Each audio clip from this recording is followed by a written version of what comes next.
से आमीन। आमीन।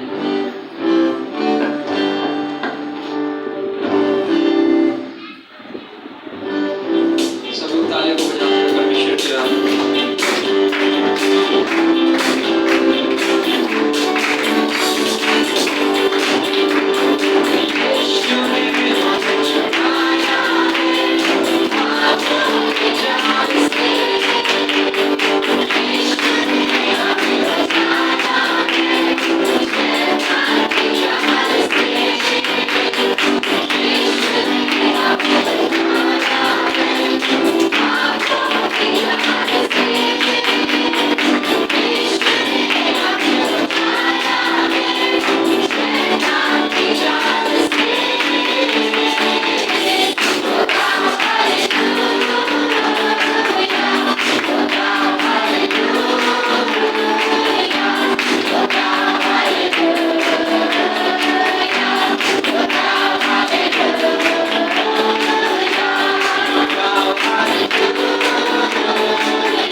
कि आज हम सीखते हैं हमारे जीवन में वो बसने वाला हो सके।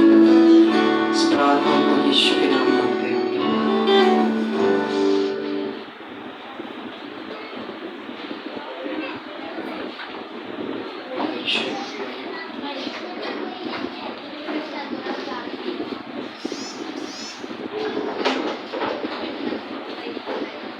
You all may be seated. आप सब बैठ सकते हैं इसमें।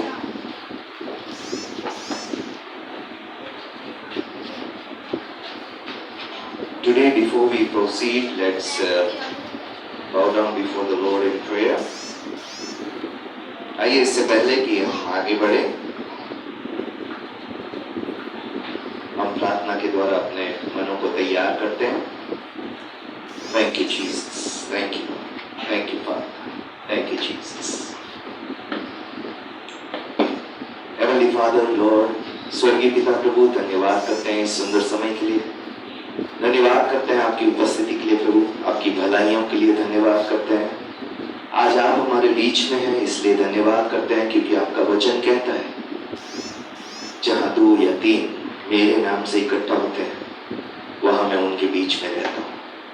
आज प्रभु हम धन्यवाद के साथ आपकी उपस्थिति को प्रभु, आपकी भलाइयों को अपने जीवन में स्वीकारते हैं परमेश्वर। और आप आइए और इस समय हम सभी के मनों को प्रभु तैयार कीजिए। आज प्रभु हमारी सहायता कीजिए कि आज हम आपके वचनों से आपकी बातों को समझने वाले बन सके परमेश्वर। आज हमारी सहायता कीजिए परमेश्वर कि आज हर उस बात को जो आपके वचन के विरोध में है परमेश्वर, आज हमारे मनों से हटाई जाए और हर वो बात जो आपके वचन से है वो हमारे जीवनों में जोड़ी जाए परमेश्वर। यीशु के नाम से प्रार्थना करते हैं परमेश्वर, आप आकर हमारे जीवनों को, हम में से हर एक के जीवन को छूइए, हमारी परिस्थितियों को छूइए। आज प्रभु हमारे मनों को छूइए यीशु के नाम से प्रभु। जैसे आपका वचन कहता है, आज हमारे मन अच्छी भूमि की तरह तैयार होने वाले बन सके। आज सहायता मांगते हैं, मदद मांगते हैं परमेश्वर, आपकी पवित्र आत्मा हमारे मनों में काम करने वाली बन सके। विश्वास के साथ, धन्यवाद के साथ परमेश्वर इस समय को और अपने जीवनों को आपके हाथ में सौंपते हुए ये सारी प्रार्थना यीशु मसीह के नाम से मांगते हैं, आमीन। पिछली बार से हम जो वचन देख रहे हैं वो परमेश्वर के वचन अपने मन और अपने पैसों के क्षेत्र में देख रहे हैं। और पिछली बार जो हमने देखा था शुरुआत में कि परमेश्वर का वचन कहता है कि कोई भी व्यक्ति 2 स्वामियों की सेवा नहीं कर सकता, क्योंकि वह तो एक से बैर और दूसरे से प्रेम रखेगा, या एक से मिला रहेगा और दूसरे को तुच्छ जानेगा, और तुम परमेश्वर और धन दोनों की सेवा नहीं कर सकते। और यहाँ से हमने ये लेसन शुरू किया था, ये सीखना शुरू किया था कि पैसा हमारे जीवन का एक काफी बड़ा हिस्सा है और पैसे को प्रति सही नजरिया होना वो हमारे जीवनों में काफी महत्वपूर्ण है और काफी प्रभावित करता है। जो परमेश्वर पिछली बार हमसे बात कर रहा था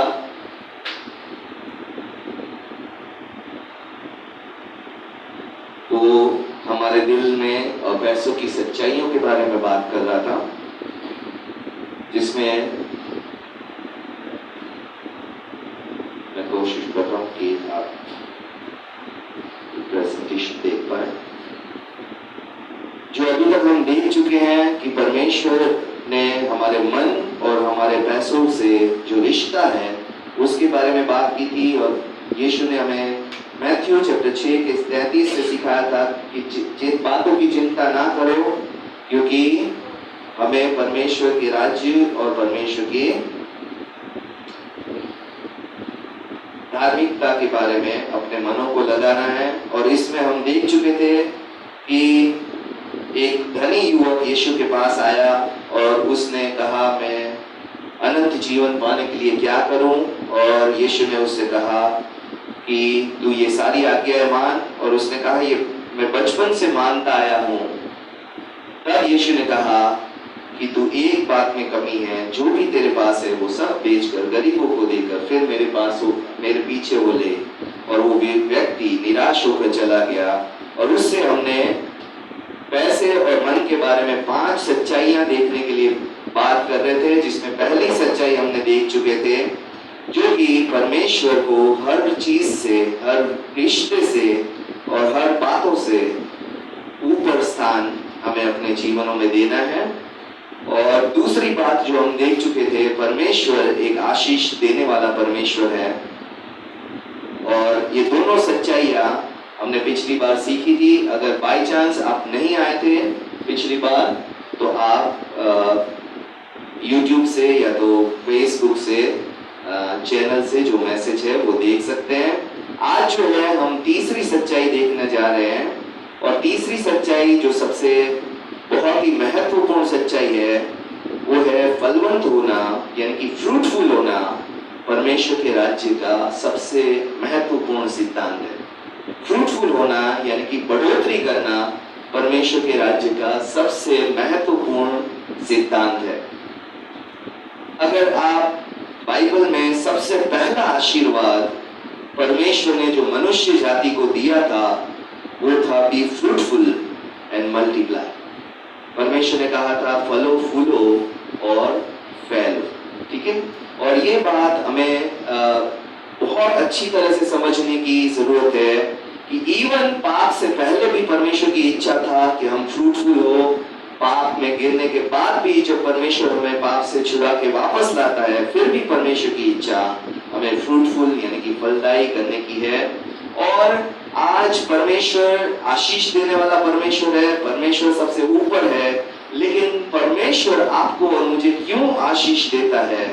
सो that we can be fruitful, ताकि हम फलदायी हो और अपने आशीषों का सही उपयोग करने वाले बन सके। आज चाहे आपके रिश्तों में परमेश्वर आशीष देगा, या आपके आत्मिक जीवन में आशीष देगा, आपके फाइनेंस में आशीष देगा, अगर आप उसका सही उपयोग कर रहे हैं, आप उसको फ्रूटफुल यानी कि उसको बढ़ाने के लिए काम कर रहे हैं, तो परमेश्वर आपको और मुझे बहुत आयत से आशीष देगा। और आज हमें सबसे पहले इसके लिए एक बात समझने की जरूरत है कि we are managers of whatever God has given us. परमेश्वर ने जो कुछ हमें दिया है, हम उसके मैनेजर यानी कि रखवाले हैं, ना कि ऑनर्स। और ये समझने के लिए हमें अपने जीवन में सब कुछ जो मेरा है वो व्यवहार करना छोड़ना पड़ेगा, क्योंकि परमेश्वर का वचन कहता है कि everything in the earth belongs to God. परमेश्वर का ये पृथ्वी और सब कुछ जो पृथ्वी के अंदर है वो सब कुछ परमेश्वर का है। आज आप और मैं अगर मैनेजर का एटीट्यूड नहीं रखते तो हम आशीषित नहीं हो सकते। मैनेजर का एटीट्यूड क्या होता है? मैनेजर का एटीट्यूड होता है ये मेरा नहीं है, मुझे सौंपा गया है और मुझे इसे बढ़ाना है। ऑनर का एटीट्यूड क्या है? मैं जो चाहूं करूं, जैसे चाहूं खर्चूं, जैसे चाहूं उड़ाऊं, ठीक है। ये दोनों एटीट्यूड में फर्क है, बहुत बड़ा फर्क है। और आज कई लोग ज्यादा पैसा इसलिए कमाना चाहते हैं कि वो अपने खर्चे बढ़ा सके, वो अपना लाइफस्टाइल ऊंचा कर सके, वो लग्जरीज में जी सके। और इस वजह से, क्योंकि वो ऑनरशिप के एटीट्यूड से मानते हैं, परमेश्वर के जीवन परमेश्वर की ओर से आशीषित नहीं पाते। और जो मैनेजर के रूप में बात है कि जो परमेश्वर ने मुझे दिया है उसी को मैं बढ़ाऊंगा, उसी में मैं मैनेज करूंगा और उसी में मैं आगे बढ़ूंगा, तो वो परमेश्वर से आशीष पाते। एक प्रचारक ने बहुत अच्छी बात कही, और जो धनी व्यक्ति है वो ये बातों को बहुत अच्छे से उपयोग में लेना जानते हैं कि हम अपनी मेहनत से एक समय तक कमा सकते हैं। दूसरा तरीका जो पैसा बढ़ाने का है वो पैसा ही काम करके पैसे को लेके आए। अगर आप और मैं सही से समझेंगे इस प्रिंसिपल को कि या तो मैं खूब मेहनत करूं, 2 नौकरियां करूं, 3 नौकरियां करूं, आराम करना छोड़ दूं, अपने शरीर को बेच डालूं और ज्यादा पैसे कमाऊं, या मैं अपने पैसे को जो मुझे मिला है सही से सेविंग या इन्वेस्टमेंट करके उसको बढ़ाऊं। और आज कई बार विश्वासी लोग, मसीह लोग इस एरिया में बहुत, मैं कहूँगा, पुअर होते हैं, जो सेविंग्स और इन्वेस्टमेंट के बारे में नहीं सोचते। और आज इसीलिए हमारी सहायता करने के लिए दो बैंकर्स आए हैं, जिनको मैं सर्विस के बाद इंट्रोड्यूस करूंगा। और क्यों हमें परमेश्वर ने जो दिया है उनको बढ़ाने की या उसको अच्छी तरह से मैनेज करने की जरूरत है, ताकि परमेश्वर हमें और दे सके। अगर हम अच्छे मैनेजर नहीं हैं और हम सोचते हैं मुझे और ज्यादा मिले ताकि मैं और ज्यादा खर्च कर सकूं, तो हमारे जीवन में पैसों की आशीष आना बहुत मुश्किल है। क्योंकि जैसे मैंने पिछली बार भी कहा था, God gives us in 2 portions। परमेश्वर हमें 2 हिस्सों में देता है, seed for sower and bread for eater. परमेश्वर का वचन कहता है खाने वाले के लिए परमेश्वर रोटी देता है और बोने वाले के लिए बीज देता है। और मैंने हमेशा कहा है, समझदार किसान बोता ज्यादा है, इस बार खाता कम है, ताकि और ज्यादा अगली बार हो सके। अगर आप पैसे के क्षेत्र में और बेहतर बनना चाहते हैं, तो जो परमेश्वर ने आपको दिया है उसमें फ्रूटफुल रहना बहुत जरूरी है। और कई बार हम सोचते हैं, what's the purpose of saving?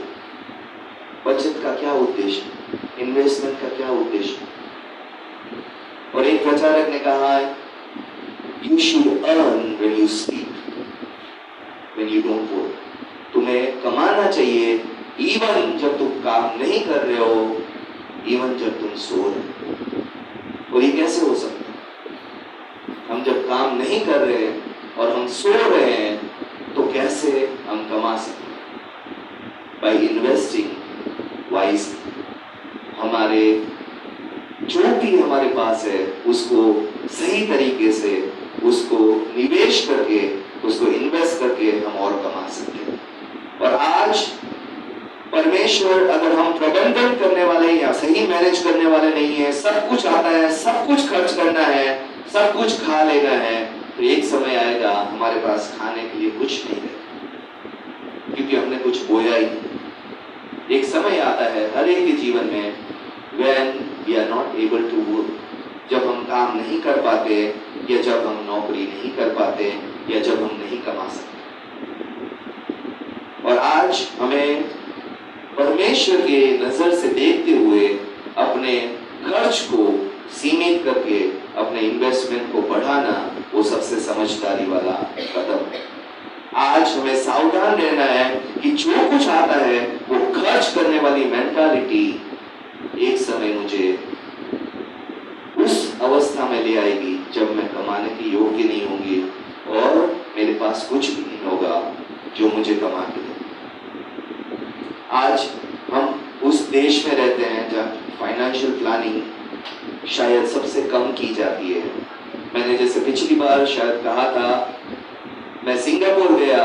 Singapore में व्यक्ति की पहली सैलरी आने पे वो सबसे पहले फाइनेंशियल कंसल्टेंट हायर करता है कि कैसे मैं इस सैलरी में क्या क्या खर्च करूं, क्या क्या इन्वेस्ट करूं, क्या क्या खरीदूं, या क्या क्या बचाऊं और कहां कहां मैं रोकूं, ताकि वो जब 60 इयर्स का होता है तो उसके पास इतना हो कि बाकी के जितने 60 या 50 इयर्स पे जब वो रिटायर होना चाहे तो उसके पास इतना होता है कि वो बिना काम किए खा सकता है और उसका इन्वेस्टमेंट उसको उतना कमा के दे सकता है।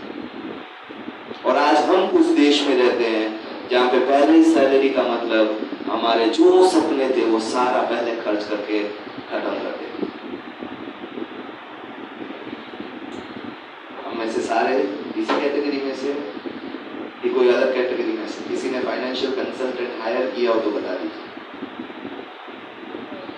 हमारे यहाँ फाइनेंशियल कंसल्टेंट मूर्खता मानी जाती है।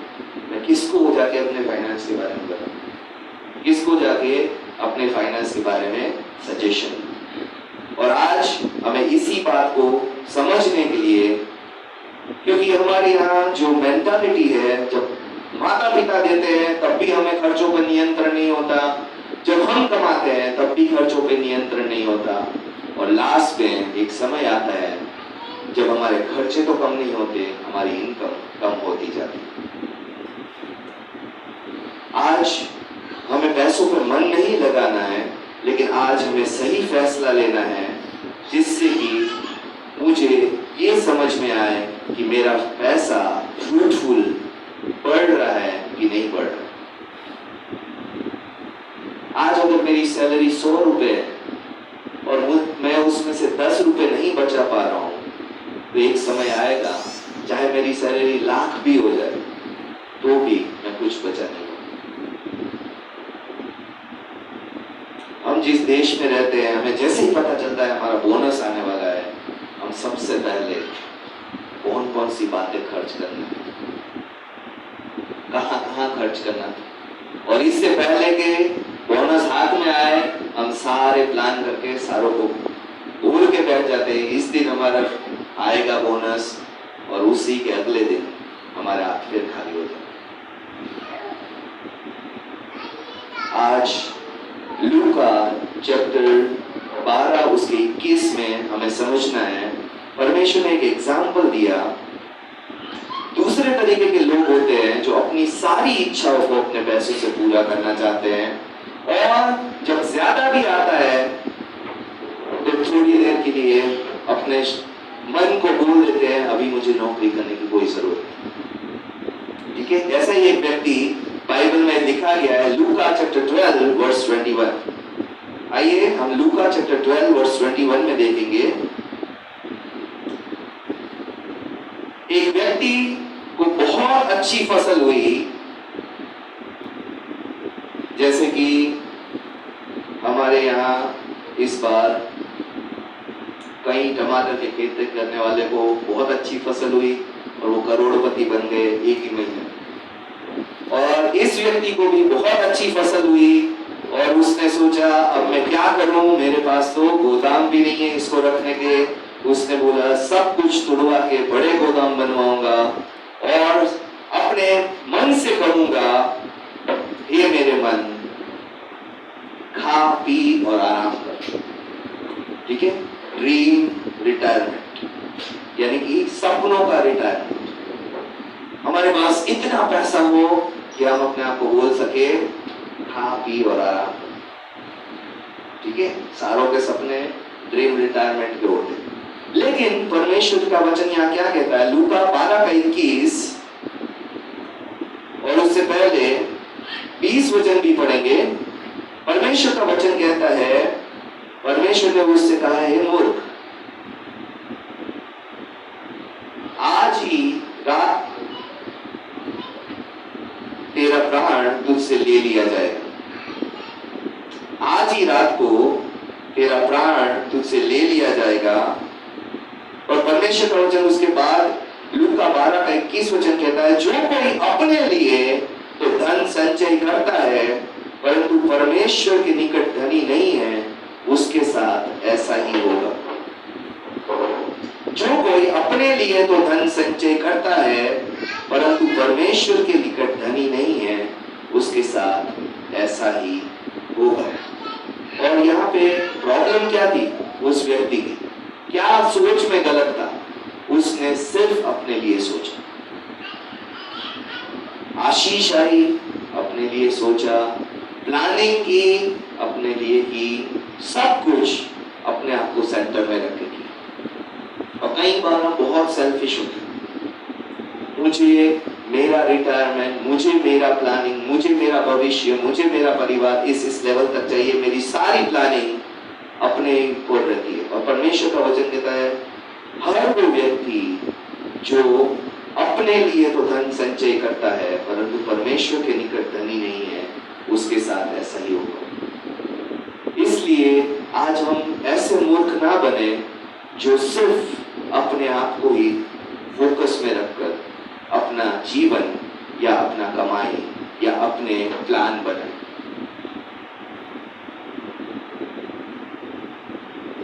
परमेश्वर रिवॉर्ड देता है, परमेश्वर पुरस्कार देता है, परमेश्वर भली आशीषें हर एक के जीवन में देता है, लेकिन परमेश्वर हमें मैनेज भी करना चाहता है, सिखाना चाहता है कि कैसे हम अपने फाइनेंस को मैनेज करें, कैसे हम अपनी सैलरी के अंदर मैनेज करें, कैसे हम उसमें से बचाए, इन्वेस्ट करें और कैसे हम उसको बढ़ाएं, ताकि जब समय आए कि हमारी सैलरी ना हो तो भी हमारे पास खर्चे पूरे करने के साधन हो।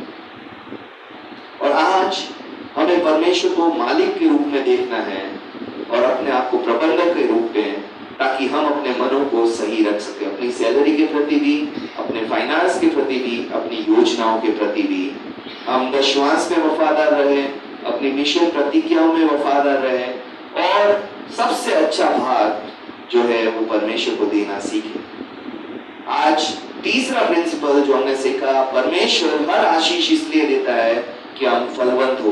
परमेश्वर के राज्य का सिद्धांत है जो हमें दिया है उसमें हम बढ़ाना सीखें।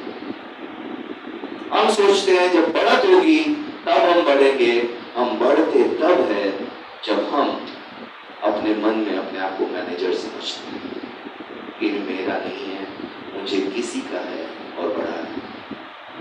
चौथी बात जो हमें सीखनी है, मेरा दिल, मेरा मन सिर्फ परमेश्वर का ही हो सकता है। मेरा दिल या मेरा मन सिर्फ परमेश्वर का ही हो सकता है। आज आपने पता नहीं गौर किया कि नहीं किया, ऑब्जर्व किया कि नहीं किया, जैसे ही पैसे की बात आती है या देने की बात आती है,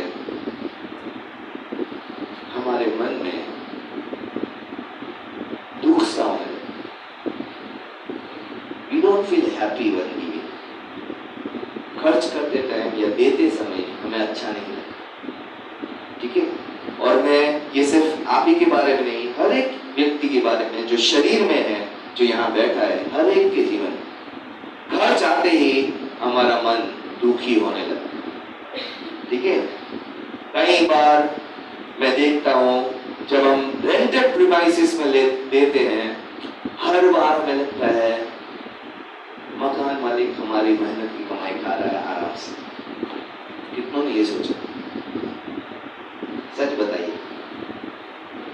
वो कुछ नहीं कर रहा है और मेरी मेहनत की कमाई खा रहा है। दुख होता है जब हमारा फ्रिज, हमारा वॉशिंग मशीन, हमारा टीवी, हमारे इक्विपमेंट्स खराब हो जाते हैं। हमें इक्विपमेंट के लिए नहीं, अपने पैसों के खर्च के लिए दुख होता है।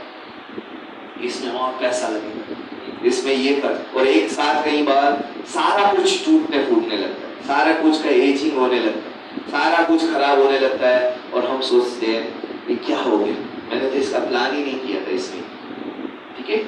और हमें ये समझना है कि हमारा पैसा और हमारा दिल जुड़ा हुआ है। हर बार खर्च करते टाइम हमारे दिल में दर्द होता है और हमें डर लगता है अगर इस महीने में मैं मैनेज नहीं कर पाया तो क्या होगा, चिंता करने लगते हैं। ये दिखाता है कि हमारा पैसा हमारे मन से जुड़ा हुआ है। जब सारी चीजें खराब होने लगती है तो हमारा दिल अनजान डर से डरने लगता है। पैसा हमारे दिल पे असर करता है। दूसरी बात, पैसा हमारे दिल पे असर करता है जब कोई और नए कपड़े या ब्रांडेड कपड़े या ब्रांडेड एसेसरीज, महंगी चीजें, घर, प्रॉपर्टी खरीदते हैं, तब भी हमारा दिल दुखता है, जबकि हमारा कोई लेना देना नहीं। उसने लिया और मुझे ना मिला। कोई और कार खरीदता है, उसके पास कार आ गई, मेरे पास नहीं। किसी और को बहुत अच्छी कमाई वाली नौकरी मिल गई, वो तो इतना पढ़ा लिखा नहीं था, वो तो इतना एक्सपीरियंस नहीं था, मुझे क्यों नहीं मिली ये नौकरी। चाहे आपका बेस्ट फ्रेंड हो, उसके साथ कुछ भी अच्छा होता है, हमारा दिल तब भी दुखता है। और जैसे एक मूवी में दिखाया गया था, सारे पास हो गए, उसकी बहुत खुशी थी, लेकिन उनका बेस्ट फ्रेंड टॉप पाया गया की खुशी गायब हो गई। क्यों? अरे ये तो हमारे साथ ही घूमता था, हमारे साथ ही मजे मारता था, हमारे साथ ही सारी उठपटांग हरकतें करता था, वो टॉप पे कैसे पहुंच गया और हम कैसे फिर पासिंग पे आ गए। पहले पासिंग की खुशी थी कि हम पास हो गए, हम पास हो गए, लेकिन जैसे ही उसकी टॉप पे देखा सारी खुशी गायब हो गई। क्यों आज हमारे साथ ही हो गया? हम दूसरों की सफलता, दूसरों की आशीषें, दूसरों की भलाई अपने जीवन में क्यों नहीं देखते? आज मैं हमेशा अपनी बेटी को सिखाता हूं, समझाता हूं, उसको जैसे ही कुछ नया आता है सब दोस्तों को दिखा और वो सोचती है सारे दोस्त उसके लिए खुश हो। हम भी कभी ऐसा सोचते थे शायद, आज सोचना छोड़ दिया और हम उसको बहुत समझाते, बेटा तेरे सिवा कोई खुश नहीं, तुझे मिला इसलिए। आज हम किसी और की तरक्की भी बर्दाश्त नहीं कर पाते हैं। मुद्दा आशीषों का नहीं है, मुद्दा का है फोकस, हमारा मन। आज हम अपने आप को बहुत लोगों का बेस्ट फ्रेंड या बहुत लोगों को अपना बेस्ट फ्रेंड कहते हैं। हम उनसे सारे संघर्ष बांटते हैं, सारी प्रॉब्लम्स बताते हैं, सारे फैमिली प्रॉब्लम, सारी बातें करेंगे। किसी ने अपने पासबुक, अपने फाइनेंस या अपने इन्वेस्टमेंट की बात अपने अच्छे से अच्छे दोस्त से नहीं की। आज पति पत्नी है जिसमें पति पत्नियों से सैलरी छुपाते हैं, पत्नियां अपनी सेविंग्स पति से छुपाते हैं। अधिक घर में आज हम आत्मिक ना बने ज्यादा, ये फैक्ट्स है। पति अपनी पत्नी को सही सैलरी नहीं बताता, पत्नी अपनी सही सेविंग्स कभी नहीं बताती। और एक जब हमारे प्रधानमंत्री ने नोटबंदी की, उस टाइम का एक जोक था, बहुत फेमस हुआ था। पति पत्नी से कहता है थोड़े पैसे हो तो दे दे, मुझे कुछ काम करने जाना है। पत्नी कहती है जहर खाने के भी पैसे नहीं। और उसी रात नोटबंदी हो गई और दूसरे दिन पति को ही पैसे देने पड़े कि जाओ जाके बैंक में जमा करवाओ। और पति बोलता है पूरा शहर इसमें जहर खा के मर जाए, इतने पैसे। आज ये सच्चाई है। हम बहुतों को अपना बेस्ट फ्रेंड समझते हैं, एक को भी अपनी फाइनेंशियल की सच्चाइयां नहीं बताते। किसने अपनी सही कमाई अपने बेस्ट दोस्तों को बता रखी? सिवाय कि आपके साथ काम करते हो और पता हो कि हाँ इसकी सैलरी भी हुई है, उसकी भी हुई है। ऐसी बातें मैं नहीं कर रहा हूं। आपने अपने आप शेयर किया परिवार वालों से,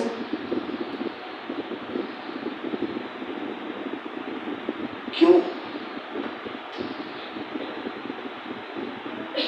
फाइनेंस में हम बहुत अकेले, सच ही।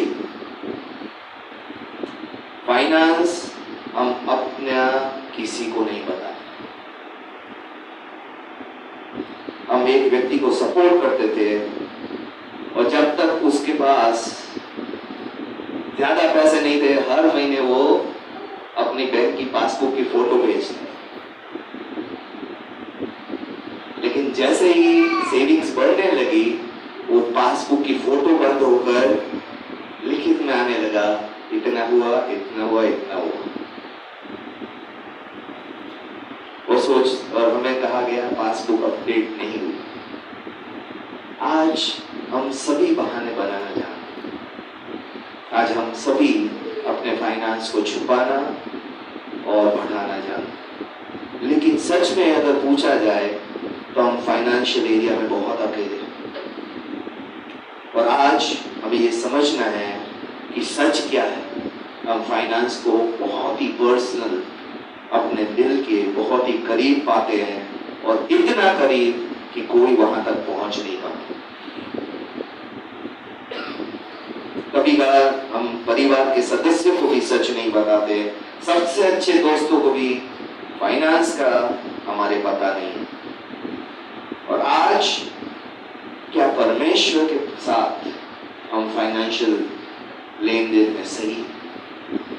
क्योंकि अगर परमेश्वर के साथ भी हम फाइनेंस में डीलिंग में सही नहीं है तो हमारा मन आज परमेश्वर के प्रति सच्चा नहीं।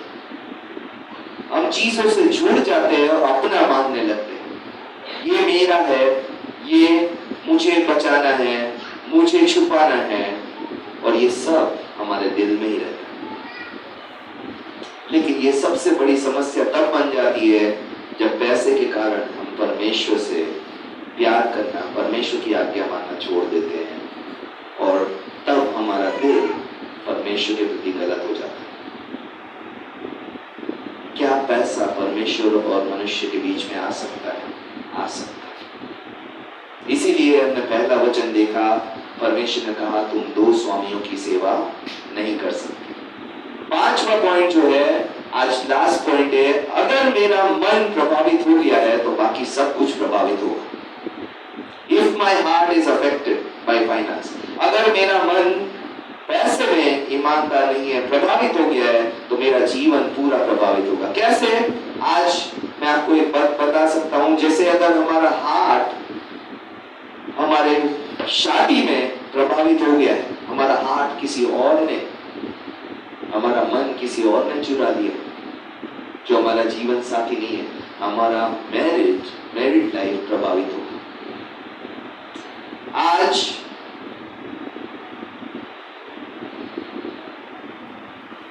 अगर मेरा फाइनेंशियल लाइफ ने मेरे मन को प्रभावित किया है तो मेरे जीवन का हर एक क्षेत्र प्रभावित होगा। आज परमेश्वर का वचन कहता है कि तुम बाहर से तो बहुत अच्छे दिखते हो, तुम्हारे मन में सारी गंदगी भरी होती है, और परमेश्वर ने कहा तुम अंदर से कपटी हो, साफ करो, बाहर का अपने आप साफ हो जाए।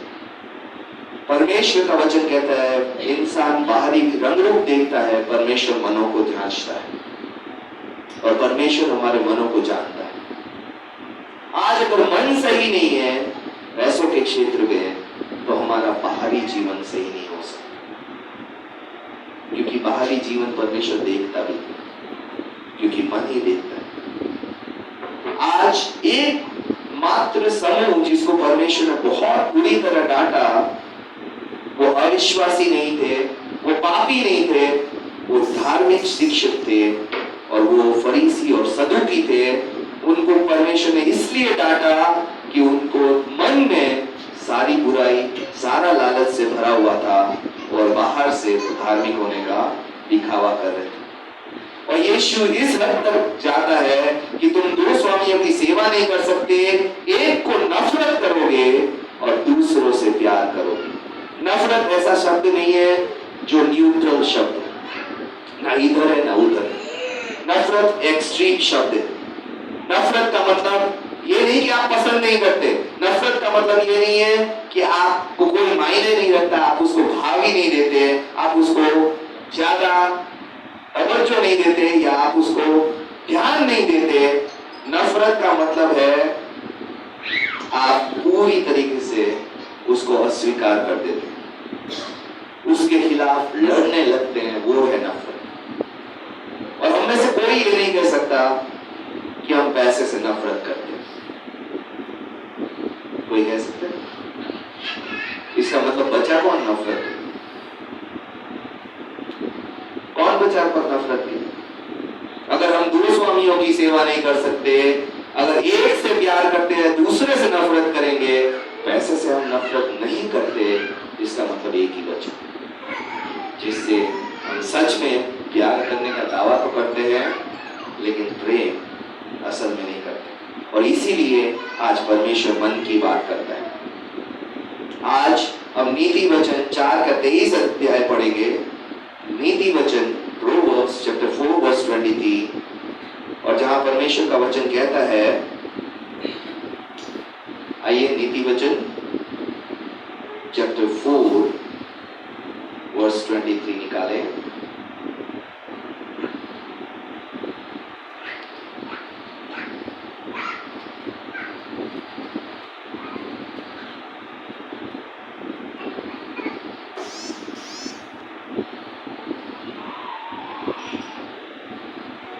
नीति वचन 4:23 में लिखा है, सबसे अधिक तू अपने मन की रखवाली कर, मन की रक्षा कर, क्योंकि यही जीवन का मूल स्रोत है। Guard your heart for it is the source of your life. मत्ती 6:21, क्योंकि जहां तेरा धन होगा वहां तेरा मन भी लगा रहेगा। मार्क चैप्टर 12:30, तू प्रभु को, परमेश्वर को अपने सारे मन, अपने सारे प्राण, अपनी सारी बुद्धि से, सारी शक्ति से प्रेम करना। जहां भी परमेश्वर बात करता है, मन की बात करता है। रोमियो 10:9, यदि तू अपने मुंह से प्रभु यीशु को जानकर अंगीकार करे और अपने मन से विश्वास करे परमेश्वर ने उसको मरे हुए में से जिलाया तो तू निश्चय उद्धार पाएगा।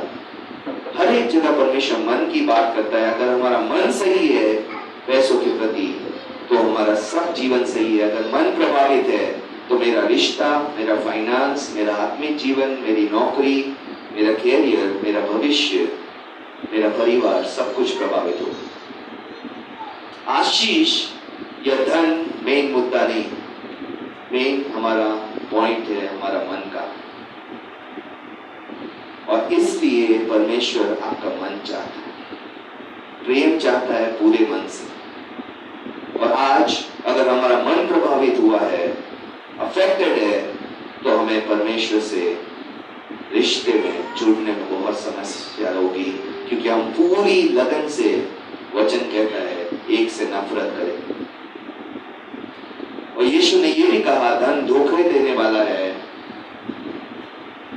धन जो है वो जल्दी से उड़ जाने वाला है। और आज हम परमेश्वर से प्रेम करते हुए परमेश्वर के साथ धन का पैसे प्रति प्रेम में नहीं बढ़ सकते। आज दो स्वामियों की सेवा करना मुश्किल नहीं, इम्पॉसिबल, यानी कि असंभव है। आज हमें ये बात समझनी है। मरकुस 4:19 में परमेश्वर का वचन कहता है कि धन का धोखा और चीजों की लालचे, धन की चिंता, आइए हम मरकुस 4:19 पढ़ेंगे। परंतु इस जीवन की चिंता, धन का धोखा और वस्तुओं की अभिलाषाएं आकर वचन को दबा देती है और उसे निष्फल कर देती है। यहाँ तक कि परमेश्वर के वचन को भी हमारे जीवन में काम करने से धन का धोखा, जीवन की चिंता है और वस्तु की अभिलाषाएं रोक सकती। और इसलिए परमेश्वर चाहता है हम अपने मन को सही करें। जब पैसे का प्रेम मन पे हावी हो जाता है तो अचानक परमेश्वर के बारे में छोड़कर हम इसी संसार के बारे में या अपनी शरीर के बारे में या इस जीवन के बारे में ज्यादा सोचने लगते।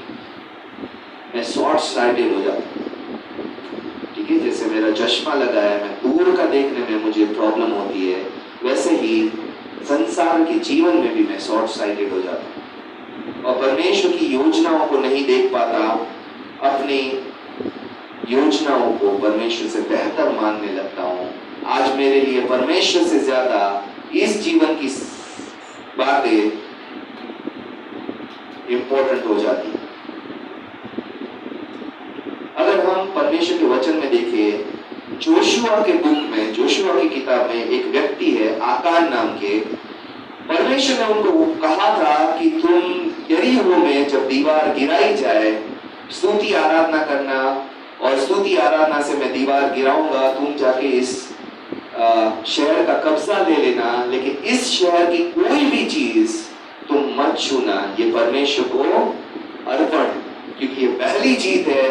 पहला परमेश्वर को आपको दान देना है और सब कुछ जला देना, सब कुछ जो है उसमें से कुछ भी नहीं रखना। आकान नाम का एक व्यक्ति ने एक बहुत अच्छा, कहते मलमल का कपड़ा देखा, उसने सोने की ईंट देखी और चांदी के सिक्के देखे और उसका मन परमेश्वर से हट गया।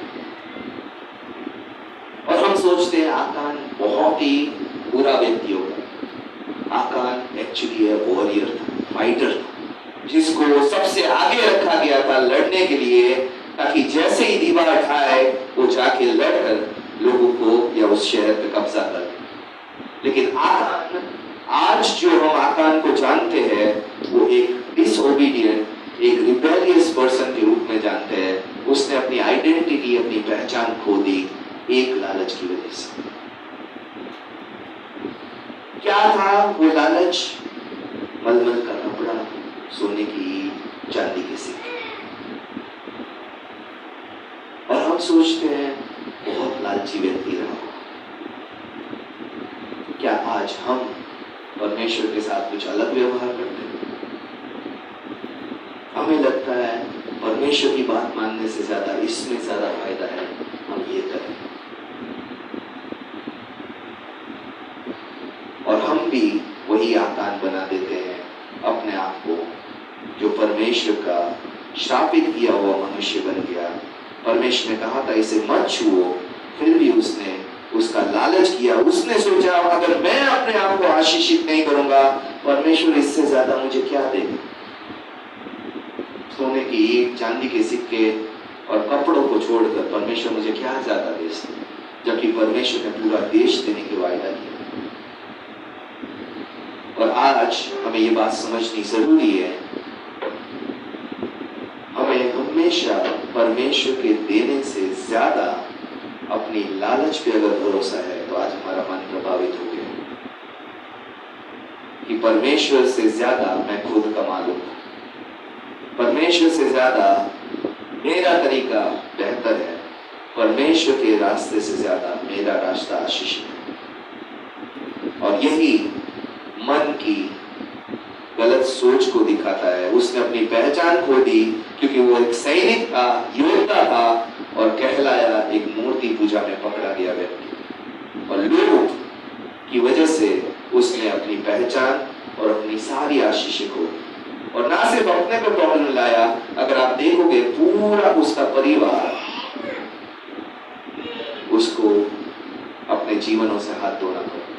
कुलुस्सियों चैप्टर 3 उसका 5 वचन में देखते हैं, और फिर हम इसके साथ खत्म करेंगे। कुलुस्सियों चैप्टर 3 अध्याय 5 वचन, परमेश्वर का वचन कहता है, इसलिए अपने शरीर के उन अंगों को मार डालो जो पृथ्वी पर है, अर्थात व्याभिचार, अशुद्धता, बुरी इच्छाएं, बुरी लालसाएं और लोभ या लालच जो मूर्ति पूजा के बराबर। लिस्ट में अगर हम पढ़ते हैं व्याभिचार, शादी से बाहर शारीरिक संबंध, हमारा सोसाइटी आज भी इसको गलत मानती है और मानती रहेगी मेरे विश्वास के अनुसार। और हम सोचते हैं विश्वासी होकर कभी भी हम व्याभिचार में नहीं पकड़ा जाए। अशुद्धता, अपने आप शरीरों को अशुद्ध रखना या अपने मनों को अशुद्ध रखना, बुरी इच्छा है, बुरी कामना, दूसरों की चीजों का लालच करना, बुरी लालसा है, और लोभ, लालच जो कि मूर्ति पूजा के बराबर है। हम कभी भी लोभ और लालच के बारे में पाप के रूप में नहीं देखते। लोभ और लालच की शुरुआत कैसे होती है? असंतुष्टि से। मेरे पास जो है वो कम है, दूसरे के पास ज्यादा है, या दूसरे का जो है वो मेरे पास नहीं है, मुझे वो चाहिए।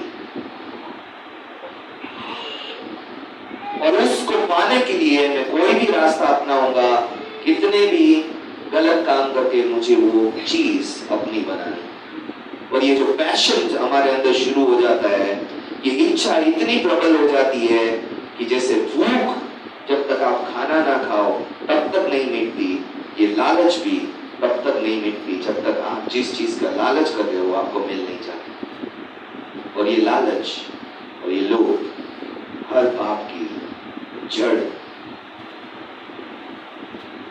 और अगर हमारे मन में भी ये लालच और लोभ और असंतुष्टि है, तो हम भी आकान की तरह एक दिन आएगा जब हमें वो सोना, हमें वो चांदी, हमें वो कपड़ा मिल जाएगा और हम परमेश्वर को कहेंगे बाय बाय, मैं तेरी नहीं मान के ये पाना चाहता हूं। और आज हम आकान को बहुत गलत नजरिए से देखते हैं, लेकिन हम में से हर एक में एक आकान जीवित है जो चीजों का लालच करके परमेश्वर के वचन के विरोध में वो पाना चाहता है जो परमेश्वर ने हमें नहीं दी। उसका मन प्रभावित हो गया, इसलिए उसने परमेश्वर के देखने का नजरिया बदल गया, पैसों को देखने का नजरिया बदल गया, खुद को देखने का नजरिया बदल गया और सब कुछ उसने तबाह कर दिया। अपना जीवन, अपनी बुलाहट, अपनी पोजीशन, यहाँ तक कि अपना परिवार भी खत्म कर दिया। और हमारे, अगर आपको नहीं पता है, आकान को इस्राएल में जिंदा दफनाया पत्थरों के बीच में। और इतना बुरा व्यवहार इसलिए नहीं हुआ कि उसने सिर्फ चीजें चुराई, उसने वो चीज अपनी बनाने की कोशिश की जो परमेश्वर की। उसने परमेश्वर को ऑनर ना मानकर अपने आप को ऑनर समझ लिया। और हमारे जीवन में भी कई ऐसे क्षेत्र हो सकते हैं जब परमेश्वर चाहे कितनी भी बात करे, मैं उस जीवन के क्षेत्र को परमेश्वर को नहीं दूंगा, परमेश्वर को छूने नहीं देगा, परमेश्वर की बात मैं नहीं सुन पाऊंगा, क्योंकि मैंने तय कर लिया है मैं इस जीवन के क्षेत्र में अपनी इच्छा को पूरी करूं। आज हमारा सोना चांदी और हमारा कपड़ा कोई रिश्ता भी हो सकता है, कोई कैरियर भी हो सकता है। आज हमारा अनाज्ञाकारिता का क्षेत्र परमेश्वर की बातों को ना मानना, और जिस क्षेत्र में हम नहीं सुनना चाहते वो क्षेत्र हो सकता है। कई लोग डरते हैं, परमेश्वर मुझे कहीं अपनी सेवा के लिए ना चुने। कई लोग डरते हैं, परमेश्वर मुझे कहीं ये छोड़ने को ना बोले, कहीं परमेश्वर मेरे इस रिश्ते के बारे में बात ना कर दे, कहीं मुझे मिशन के बारे में बात ना कर दे। कहीं डरते हैं पैसों के बारे में परमेश्वर कोई बात ना कर दे। कहीं बोलते हैं मैं शरीर को अपने नहीं सौंपूंगा परमेश्वर को। कहीं हो सकता है लड़का लड़कियों के रिश्ते को ना सौंपना चाहे। कहीं हो सकता है अपनी आदतों को परमेश्वर को ना सौंपना चाहे। कहीं अपनी संपत्तियों को, कहीं अधीनता में नहीं रहना चाहते, कहीं आज्ञाकारिता में नहीं रहना चाहते। कहीं हो सकते हैं पानी के बपतिस्मा में परमेश्वर की आज्ञा नहीं मानना चाहते। कहीं अपनी आंखों और विचारों को पवित्र नहीं रखना चाहते। लिस्ट में कुछ भी जुड़ सकता है, लेकिन परमेश्वर आज भी हमें कुछ बातें करने को बोल रहा है जो हमें ध्यान देना आवश्यक है। कैसे मैं अपने मन को, अगर प्रभावित हुआ है तो अपने मन को ठीक कर सकता हूँ। प्रभावित मन का यानी कि अफेक्टेड मन का एक ही इलाज है, मुझे अपने परमेश्वर को अपना जीवन का ऑनरशिप यानी कि मालिकाना हक परमेश्वर को सौंपना है। आज जिस क्षेत्र में मैंने परमेश्वर से कहा है परमेश्वर इसमें मैं तेरी नहीं सुनूंगा, वही एरिया परमेश्वर को सौंपना कि परमेश्वर तू इस एरिया का भी मालिक है। आज हम अपना कैरियर नहीं सौंपना चाहते तो परमेश्वर से कहे परमेश्वर मेरे कैरियर का तू मालिक है। आज नौकरी का भी तू मालिक है, आज फाइनेंस का भी तू मालिक है, आज रिश्तों का भी तू मालिक है, आज आदतों का भी तू मालिक है, आज मेरे शरीर का भी तू ऑनर है। और आज इसलिए हमें जब भी जिस क्षेत्र में परमेश्वर के बारे में हम डरते हैं कि परमेश्वर कहीं ये ना मांग ले, वही परमेश्वर को सौंपना। अगर हमें अपने मन की चंगाई चाहिए, आज हमें याद रखना है कि हमारा जीवन परमेश्वर का है, वापस सौंपना है। आज हो सकता है परमेश्वर मेरे जीवन की बीती हुई बातों के बारे में बात कर रहा हो, मेरे जीवन की कड़वाहट के बारे में बात कर रहा हो, मेरे बीते हुए कल के बारे में, आज के बारे में, आदतों के बारे में बात करना हो, फाइनेंस के बारे में, रिश्तों के बारे में, परमेश्वर की बुलाहट के बारे में, भविष्य के बारे में, अपनी योजनाओं को परमेश्वर के हाथ में छोड़ने के बारे में, बच्चों के भविष्य के बारे में, कुछ भी हो सकता है जिसके बारे में परमेश्वर आपसे बात कर रहा है। परमेश्वर को ऑनरशिप, उस जीवन का क्षेत्र लौटाना है।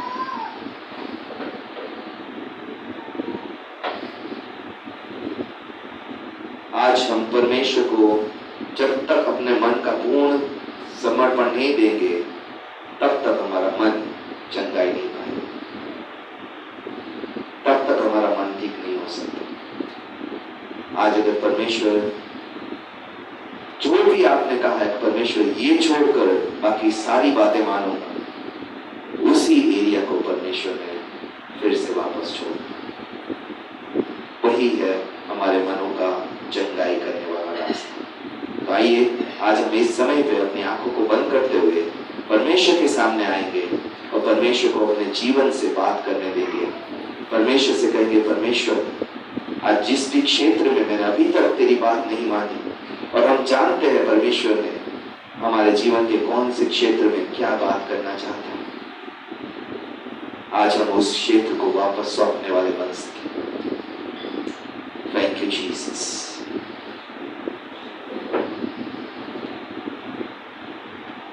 Thank you Jesus. इस समय अगर परमेश्वर आपसे बात कर रहा है और आप चाहते हैं कि हाँ, परमेश्वर जो बात कर रहा है उसमें मैं समर्पण देना चाहता हूं, तो इस समय परमेश्वर के उपस्थिति में खड़े होकर अपने जीवनों का हर एक क्षेत्र जो परमेश्वर बता रहा है, दिखा रहा है, उसको परमेश्वर के हाथ में सौंपने वाले बन सके। Thank you Jesus. Thank you Lord. Thank you father. Thank you Jesus. Thank you father. Thank you father.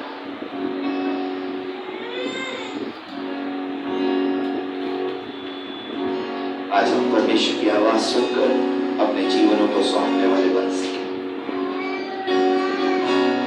जिस भी क्षेत्र में परमेश्वर ने बात की है, आज उस क्षेत्र को परमेश्वर के हाथ में सौंपे और कहे, परमेश्वर तू मालिक है, सब कुछ तेरा है परमेश्वर।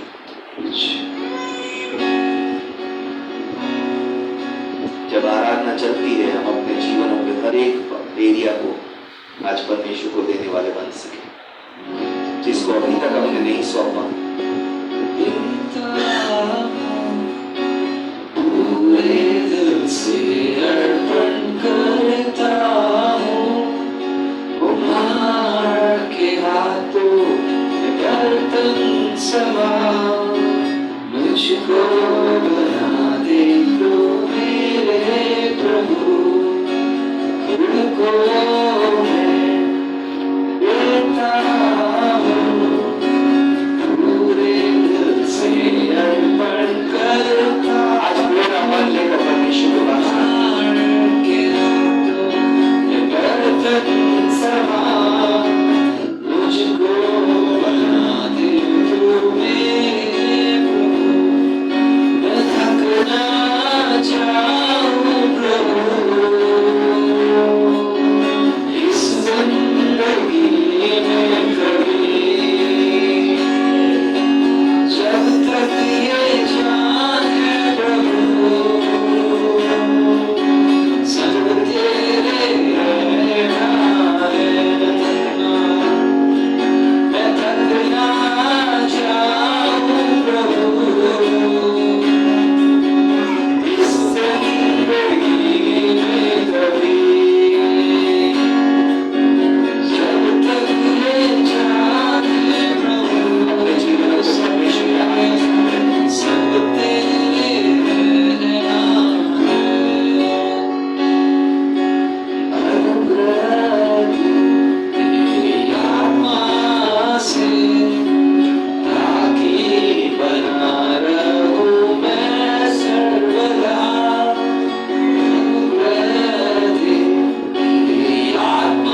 सौंपा है उसमें प्रभु हम भंडारी की तरह विश्वास योग्य एक मैनेजर की तरह प्रभु उसको संभालने वाले, उसको बढ़ाने वाले बन सके परमेश्वर।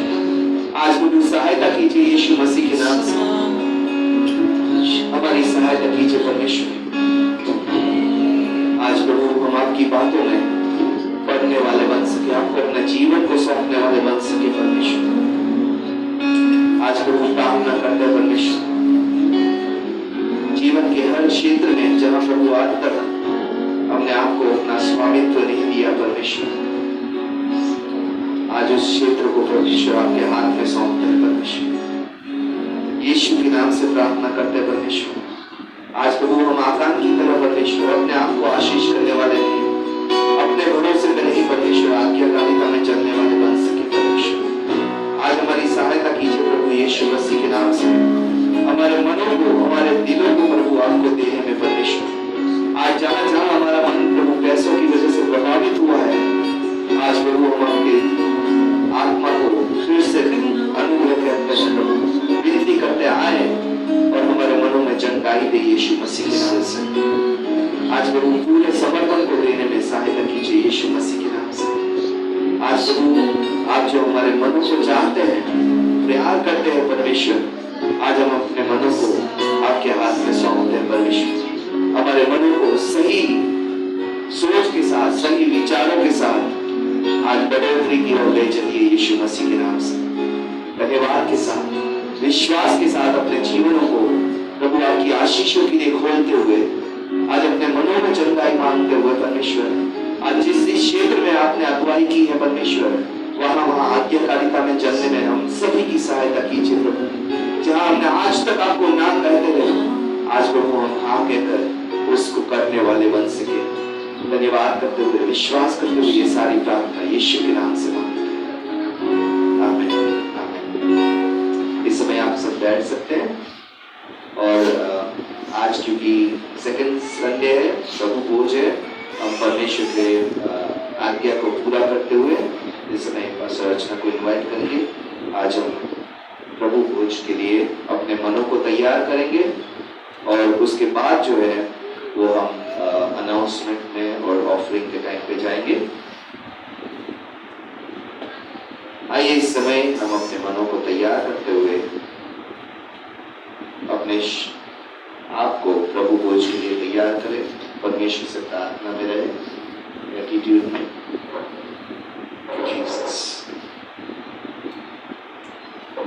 जैसे कि परमेश्वर का वचन कहता है, we will read from 1 Corinthians chapter 11. पहले कुरिन्थियों 11 अध्याय उसका 23 से लेकर 32 पद को इस समय पे हम पढ़ेंगे। Let's read 1 Corinthians chapter 11, 23 to 32. क्योंकि ये बात मुझे प्रभु से पहुंची और मैंने तुम्हें पहुंचा दी कि प्रभु यीशु जिस रात में पकड़वाया गया रोटी ली और धन्यवाद करके तोड़ी और कहा, यह मेरी देह है जो तुम्हारे लिए है, मेरे स्मरण के लिए यही किया करो। इसी रीति से उसने ब्याली के पीछे कटोरा भी लिया और कहा, यह कटोरा मेरे लहू में नई वाचा है, जब कभी पियो मेरे स्मरण के लिए यही किया करो।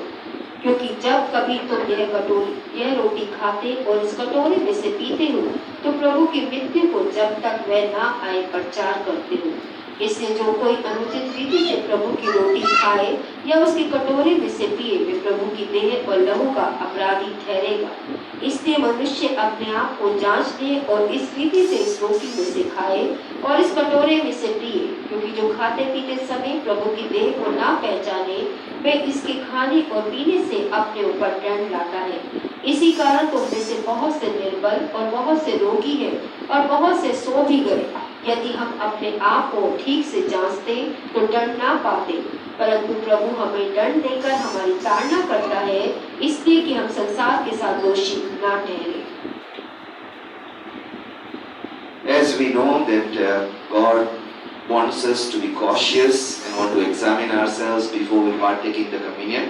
इसी जैसा परमेश्वर का वचन कहता है कि इससे पहले कि हम इस रोटी और प्याले में से पिए, हम अपने आप को जांच ले, वचन कहता है। And as we know, we need to examine in the area of sin. और सबसे पहली चीज जिसमें हर एक विश्वासी को मेल में शामिल होने से पहले अपने आप को जांचना होता है, वो है हमारे पाप के जीवन के क्षेत्र। Second area is area of unforgiveness. दूसरा है नामाफी, यानी दूसरों के प्रति कड़वाहटें, नामाफियां या उनके प्रति गलत भावनाओं से भरा हुआ हमारा मन। And third area is the area of addictions. और तीसरा क्षेत्र है किसी भी प्रकार की नशीले पदार्थों को खाने पीने की आदतें जो हम शरीर में लेते हैं। Because word of God clearly says your body is a temple of Holy क्योंकि Spirit. परमेश्वर का वचन कहता है कि हमारी देह उसकी पवित्र आत्मा का मंदिर है। So let's come before the Lord and examine ourselves. If you have taken water baptism, if you have accepted Jesus Christ as your Lord and Savior, you are open to partake in the communion. If you don't understand what is the meaning of these terms, आप please में से काफी abstain. लोग नए हैं, इसलिए हम आपको बताना चाहते हैं कि अगर आपने यीशु मसीह को मात्र अपना उद्धारकर्ता मानकर अपने जीवन में स्वीकार किया है और कोई और पूजा प्रार्थना नहीं करते किसी और की, तो आप प्रभु भोज में शामिल हो सकते हैं। और साथ ही में आपका पानी का बपतिस्मा भी आपने लिया हो तो ही आप पानी के बपतिस्मे के बाद ही वेद में शामिल हो सकते हैं। अगर अभी तक आपका पानी का बपतिस्मा नहीं हुआ है तो भी आप प्रभु भोज लेने के लिए कृपया आगे ना आए। If you do not understand what are the meaning of these terms, please अगर अभी abstain. आप ये बातें नहीं समझ रहे क्योंकि अभी आप नए हैं, तो कृपया आप अपनी जगहों पे बैठे रहें। जब प्रभु भोज के पास से खड़े होंगे कृपया आगे लेने ना आए, या हम आपसे निवेदन करेंगे। Okay, and let's take this time to examine our lives आइए and मेज में जाने से पहले prepare अपने आंखों को ourselves. बंद करेंगे, अपने सरों को झुकाएंगे और अपने अपने जीवनों को परमेश्वर के आगे जांचेंगे और पवित्र आत्मा से जांचने के लिए मदद और सहायता मांगेंगे। And let's close our eyes and ask God, Lord, is there any sin in my life? Is there any unforgiveness? Is there any addictions? अपनी आंखों को बंद करके परमेश्वर से पूछे, प्रभु कोई ऐसा पाप है जो आप आज मुझ पे प्रकट करना चाहते हैं और मेरे जीवन में आज भी वो मौजूद है, जिससे प्रभु आप चाहते हैं मैं अपने मन को बदलूं। उसमें परमेश्वर से सहायता मांगे। अगर पूछिए परमेश्वर से कि परमेश्वर क्या मेरे मन में ऐसा कोई भी जीवन है, मेरे विचारों में, मेरी इच्छाओं में, मेरे बातों में पिता जिसे अभी तक मैंने क्षमा नहीं किया है, तो उसमें भी पवित्र आत्मा की सहायता मांगे। कोई भी ऐसी लत है जिससे मैं अपने शरीर के मंदिर का नुकसान कर रहा हूँ, उसमें भी पवित्र आत्मा की सहायता मांगे। इस समय Thank you, Father God. Speak to us, Lord. Show us our sins, our unforgiveness, our addictions. पवित्र आत्मा आकर प्रभु हमारे हर एक के जीवन को जांचिए। पाप, नामाफी और आदतों के क्षेत्र में पाप कीजिए यीशु मसीह। धन्यवाद करते हैं परमेश्वर। Word of God says, if we confess our sins, if we repent, He is faithful, He will forgive us, He will cleanse us from our unrighteousness. परमेश्वर का वचन कहता है यदि मनुष्य अपनी गलतियों को माने तो परमेश्वर माफ करने में धर्मी और सारी अशुद्धताओं से शुद्ध करने में विश्वास योग्य परमेश्वर है। If God is showing anything that is not right in our lives, अगर परमेश्वर कोई भी ऐसी बात हमारे हमें प्रकट करता है जो हमारे जीवनों में गलत है आज, it's time to confess and repent from that. तो ये समय है मैं और आप परमेश्वर के आगे उस बात का अंगीकार करें, क्षमा मांगे, उससे छोड़ने का, And make us worthy of Lord's table. उसको छोड़ने का फैसला लेकर परमेश्वर की मेज के योग्य अपने आप को प्रकट कीजिए। Thank you, Jesus. Thank you, Lord. Thank you, Father. Thank you, Jesus.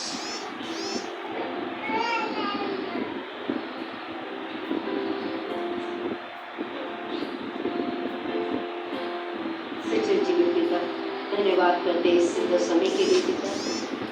योग्य कदम पहले हम थे न आज है पिता। परमेश्वर की आपकी दया है पिता, क्या आपका अनुग्रह है जिसने हमारे पापों से हमें धोकर प्रभु हमें आपकी ओर बोलने का मन दिया है पिता।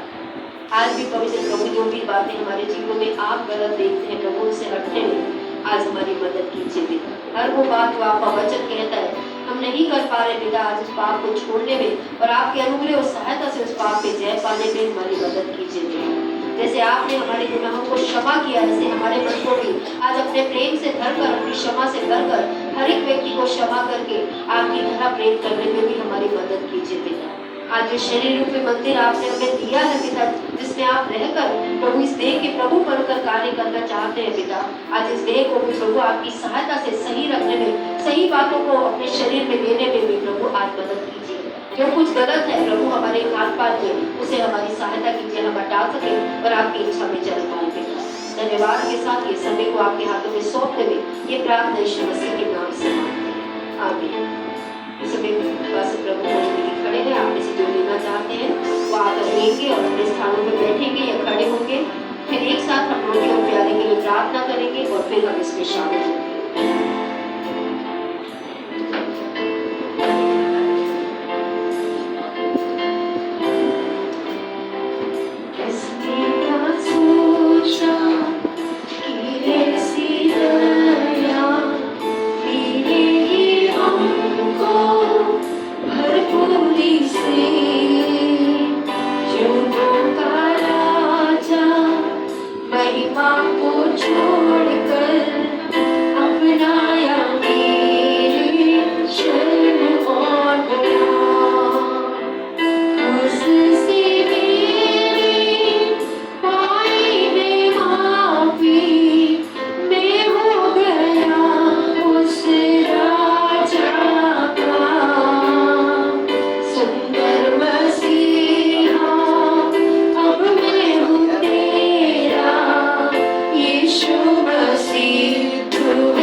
आपने हमें कहा प्रभु आपके स्मरण में हम ये सारी बातें किए करें पिता। आज वो देह जो हमारे पापों के लिए तोड़ी गई पिता, हम उस देह के आभारी है पिता जिसने अपने आप को बलिदान देकर आज हमें आजाद किया है पिता परमेश्वर।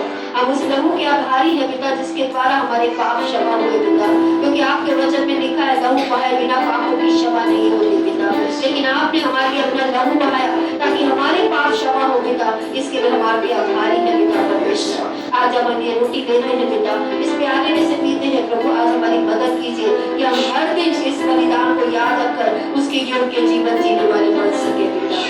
इस रोटी और प्याले को आशीष दीजिए पिता। हर एक जीवन जो इसमें पार्टिसिपेट करने जा रहे हैं पवित्र आत्मा आज उसके शरीर में अगर किसी भी तरीके की समस्याएं हैं पिता परमेश्वर, उसके प्राण में किसी भी तरीके की समस्या है पिता, आज यीशु मसीह नासी के नाम से पिता अपनी चंगाई से उस जीवन को आप छू लीजिए पिता। आपके कोड़े की चंगाई प्रभु जो आपने हमें दी है, हमें से हर एक व्यक्ति उससे आज एक अच्छा श्वास बल और शक्ति पाकर आपकी महिमा का जीवन जी पाए पिता। इसमें हमारी मदद कीजिए पिता। आज ये देह के प्रभु बनकर जैसा वचन कहता है देह प्रभु की है, प्रभु देह के लिए इस देह को इसलिए चंगा कीजिए ताकि ये देह आपकी महिमा करे पिता। धन्यवाद के साथ ये प्रार्थना प्रभु यीशु मसीह के नाम से मांगते हैं, आमीन। इस रोटी में से लेके और इस प्याले में से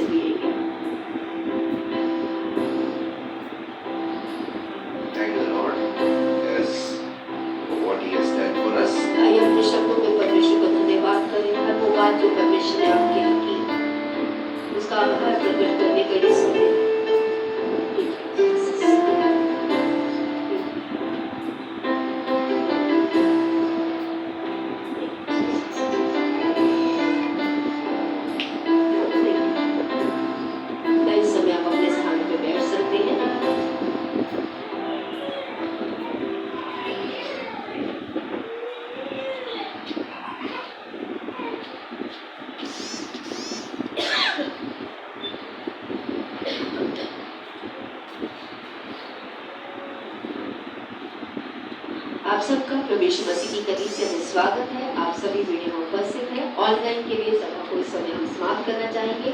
आप सभी जो जुड़े हैं परमेश्वर आपको आशीष दे। इसी तरीके से ऑनलाइन से आप जुड़ते रहें।